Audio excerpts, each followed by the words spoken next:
Nous nous trouvons à présent dans l'un des lieux préférés des visiteurs du musée, le temple de Dendur, dans l'El Sackler.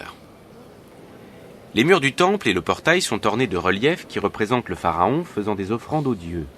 Alors, on va peut-être pas se faire toute la visite aujourd'hui, mais vous l'aurez compris, on est au cœur du Metropolitan Museum of Art de New York, parmi les touristes, dans cette grande galerie du temple de Dendur, une aile du musée connue de tous, avec son immense baie vitrée qui donne sur Central Park.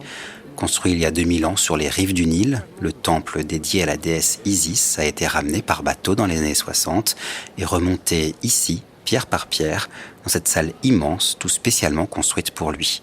Un présent offert par le gouvernement égyptien aux États-Unis, en remerciement pour l'aide fournie dans la sauvegarde de son patrimoine.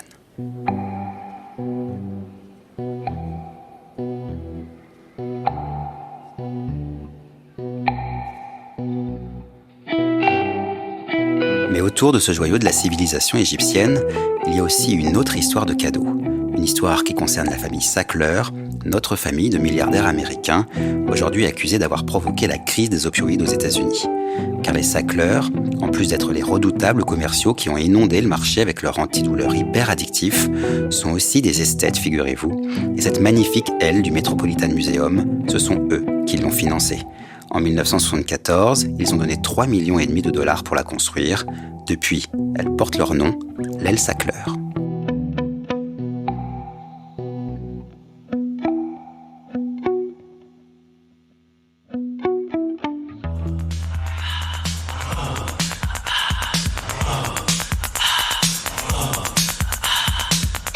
Cette superbe musique accompagnait un défilé Chanel, organisé récemment au pied du temple de Dendur.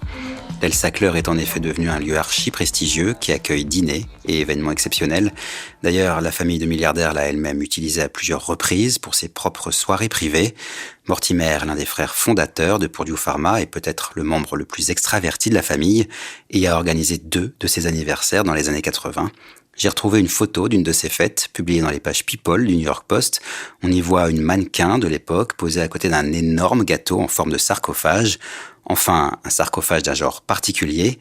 Je laisse Scott Clark Woolley, le pâtissier, raconter les drôles de commandes que lui passaient les Sackler. Il s'est d'abord montré réticent, et puis il a accepté que je lui passe un petit coup de fil. Il avait beaucoup de choses à raconter. Ils ont embauché un designer qui était en charge de mettre en scène la fête. Et il leur a demandé ce qu'ils voulaient pour le gâteau, et ils ont répondu « le sarcophage de Toutankhamon », mais en rajoutant le visage de Mortimer Sackler, pour célébrer son anniversaire.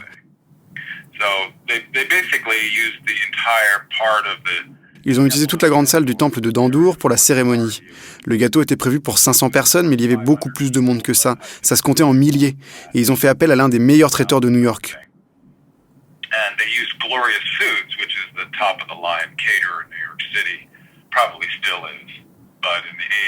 Je ne sais pas s'il existe encore, mais dans les années 80, il était réputé pour faire les plus grandes réceptions et pour cuisiner les mets les plus fins. C'était vraiment très fastueux. Bref, beaucoup d'argent a été dépensé pour honorer cet anniversaire. Bon, j'imagine quand même que quand vous donnez des millions au Metropolitan Museum, ils peuvent vous souhaiter votre anniversaire chaque année.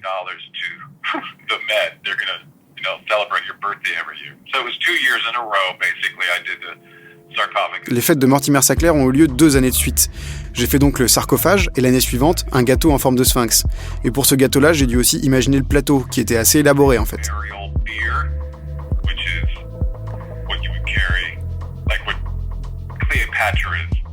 J'ai dû créer comme une civière funèbre que vous portez, vous savez, ce sur quoi est transportée Cléopâtre dans les films. Quelque chose que des hommes soulèvent de chaque côté grâce à des poutres. Et bien ce gâteau en forme de sphinx, avec 3 poutres qui passaient à travers le plateau, il était posé dessus. Et donc 6 serveurs ont porté le gâteau à travers toute la fête, avec des feux de Bengale et ce genre de choses. L'esprit c'était vraiment, organisons des fêtes incroyables pour cet homme qui a été si généreux avec le musée.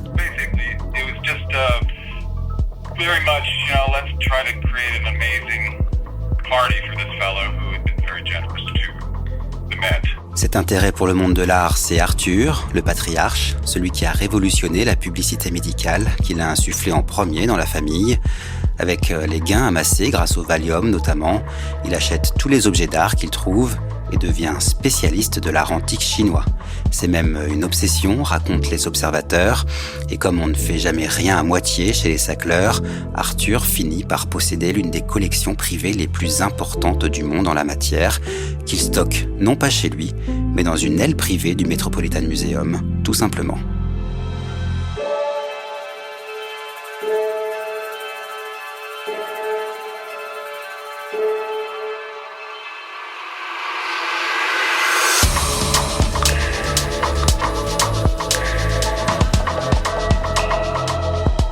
Au fil des années, sa passion contamine les autres membres de la famille et le clan commence à financer de nombreuses institutions culturelles, comme le musée Guggenheim, un peu plus haut sur la 5e avenue, le musée d'histoire naturelle de New York ou une galerie du Smithsonian à Washington.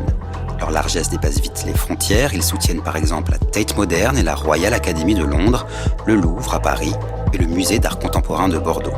Grâce à ces dons qui peuvent se chiffrer à plusieurs millions de dollars, les centres culturels s'agrandissent, s'embellissent, s'enrichissent d'œuvres du monde entier. Les Sackler accordent également des aides aux grandes écoles et universités, Harvard, Yale, Columbia, Cornell ou l'Institut des hautes études scientifiques en France. En réalité, dans l'œil du public, ils ne sont plus les patrons des laboratoires Purdue Pharma, mais bien l'une des familles les plus généreuses des États-Unis. Un rôle que nous détaille Benjamin Soskis, un historien de la philanthropie qui s'est penché sur leur cas.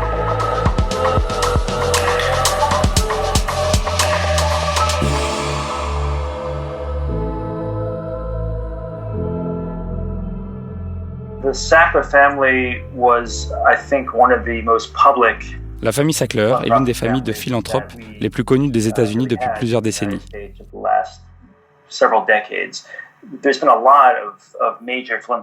Il y a eu beaucoup de familles de philanthropes importants, mais les Sackler se distinguent par leur contribution aux institutions qui jouissent d'un certain cachet culturel, des musées et des hôpitaux essentiellement, et par leurs soins à cultiver une renommée publique. And for cultivating a very public presence.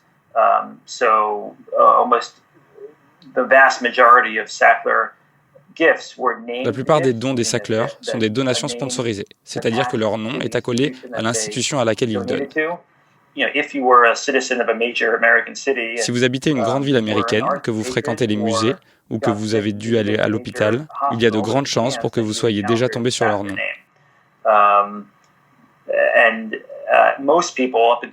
Et la plupart des gens aux États-Unis, jusqu'à récemment, connaissaient les Sackler principalement pour leur philanthropie. Ils ne savaient pas vraiment d'où provenait leur argent. Aujourd'hui, certains accusent la famille Sackler d'avoir fait pendant toutes ces années de l'artwashing, en d'autres mots d'avoir sciemment utilisé le monde de l'art et des musées pour faire oublier son laboratoire et se racheter une réputation.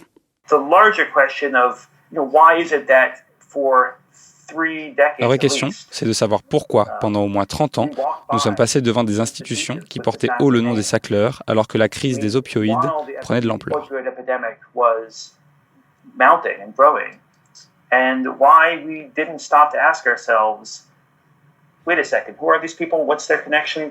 Et pourquoi on ne s'est pas dit « Attends, qui sont ces gens ?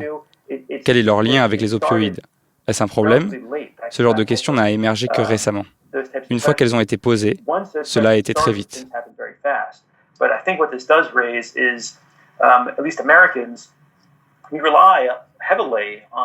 Ce que ça questionne, c'est notre habitude, à nous les Américains, à nous reposer entièrement sur la philanthropie pour de nombreux biens publics, alors qu'en Europe par exemple, ils sont financés par l'État. Et on a tendance à ne pas poser beaucoup de questions sur la nature de ces richesses. Je ne sais pas s'il existe un équivalent en français, mais nous avons une expression américaine qui dit « à cheval donné, on ne regarde pas les dents », c'est-à-dire qu'on ne vérifie pas vraiment l'origine des cadeaux. Il y a une longue tradition aux États-Unis qui veut qu'on ne fasse pas attention à la provenance de l'argent si celui-ci peut faire le bien.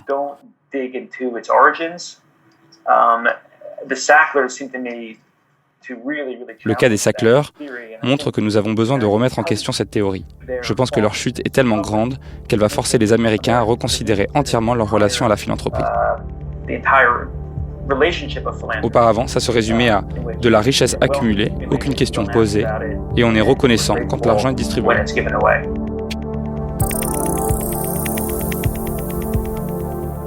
Les généreuses donations permettent à la famille Sackler d'évoluer sans trop de questions parmi la bonne société new-yorkaise, cette élite intello et financière qui règne sur la ville. Impossible désormais de faire carrière dans le monde de l'art sans avoir affaire à eux, ou de frayer dans les dîners mondains sans en entendre parler. En 2013, Raymond, l'un des 3 frères Sackler, est même fait officier de l'ordre de la Légion d'honneur par François Delattre, l'ambassadeur de France à Washington. Ce dernier vante l'incroyable succès du médecin et sa francophilie, mais oublie de mentionner les morts que l'Oxycontin a provoquées. Le neveu Mortimer et son épouse Jacqueline font quant à eux l'objet d'un papier incroyablement élogieux dans le magazine Vogue, qui est tombé sous le charme de leur maison de campagne, une demeure décrite sur 8 pages comme élégante mais simple, à seulement 2 heures de New York. Bref, c'est la belle vie et personne ne pense venir remettre en question ce bonheur.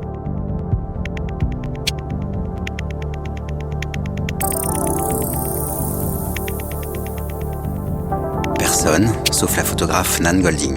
L'année dernière, l'artiste américaine, connue pour ses clichés sans détour sur les violences domestiques et le sida, choisit une fois encore la sincérité. Elle révèle dans la presse être elle-même tombée dans la dépendance aux opioïdes suite à une opération chirurgicale, de l'Oxycontin d'abord pour soulager les douleurs, puis les doses qui augmentent, les médicaments qui s'accumulent et l'héroïne, enfin, dont elle fera une overdose. Sortie de cet enfer, elle décide de monter l'organisation Pain, souffrance en anglais, pour demander au musée d'arrêter d'accepter l'argent de la famille Sackler et aux propriétaires de Purdue Pharma de financer plutôt des programmes de santé contre les addictions. En mars 2018, elle débarque dans la grande salle du temple de Dendour pour une action coup de poing. Avec d'autres militants, elle jette des dizaines de boîtes d'Oxycontin dans le bassin entourant le temple millénaire.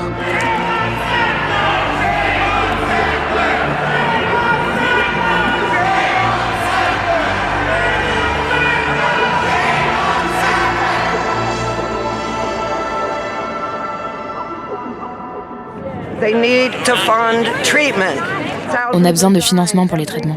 Des milliers de personnes meurent. Chaque jour, 130 personnes sont emportées dans ce pays. Et ils sont en train d'exporter leur méthode en Europe. Ils vont tuer des gens là-bas. Avec leurs mensonges, le fait de dire que ce médicament n'est pas dangereux, ils connaissaient les chiffres. Ils les connaissaient.